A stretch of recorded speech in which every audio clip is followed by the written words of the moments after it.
গতকাল মধ্যরাত থেকে শক্তি বাড়িয়ে আসছে পরে ঘূর্ণিঝড় রেমাল, যার প্রভাব পড়তে দেখা গিয়েছে রাজ্যের বিভিন্ন জেলার পাশাপাশি নদিয়াতেও।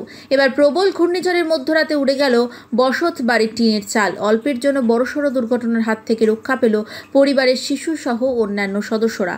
সোমবার ঘটনার খবর পেতেই বসত বাড়িতে ত্রাণ সহ ত্রিপল নিয়ে ছুটে আসেন পৌরসভার চেয়ারম্যান। ঘটনাটি নদিয়ার শান্তিপুর পৌরসভার 24 নম্বর ওয়ার্ডের রামনগর চরের। বাড়ির গৃহবধূ অলকা মাহাতো জানান, গতকাল মধ্যরাতে শিশুসহ 4 জন শুয়েছিলেন একই বিছানায়। হঠাৎই প্রবল ঘূর্ণিঝড়ে উড়ে যায় টিনের চাল, আর চালের একটি অংশ বিছানার ওপর এসে পড়ে। অল্পের জন্য প্রাণে রক্ষা পেয়ে যান প্রত্যেকেই। অন্যদিকে টিনের চাল উড়ে গিয়ে উঠোনে গিয়ে পড়ে, তছনছ হয়ে যায় রান্নাঘর। মধ্যরাত থেকে সোমবার দুপুর পর্যন্ত ঘরের মধ্যে জমে থাকা অথৈ জলে দিন কাটাতে হয় পরিবারের সদস্যদের। নষ্ট হয়ে যায় তৈরি করা খাবার, ওষুধ সহ অন্যান্য আসবাবপত্র। এই ঘটনা জানাজানি হতেই শান্তিপুর পৌরসভার চেয়ারম্যান সুব্রত ঘোষ সরাসরি ত্রাণ নিয়ে গৃহস্থ বাড়িতে হাজির হন।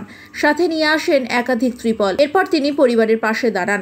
যদিও ঘূর্ণিঝড় রেমালের যুদ্ধকালীন পরিস্থিতিতে গতকাল থেকেই পৌরসভার পক্ষ থেকে নেওয়া হয়েছিল একাধিক উদ্যোগ।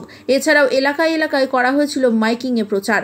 তবে বলা যেতে পারে, এই দুরবস্থার মধ্যে চেয়ারম্যানের পরিবারের পাশে দাঁড়ানোয় কুর্নিশ জানিয়েছে গোটা পরিবার।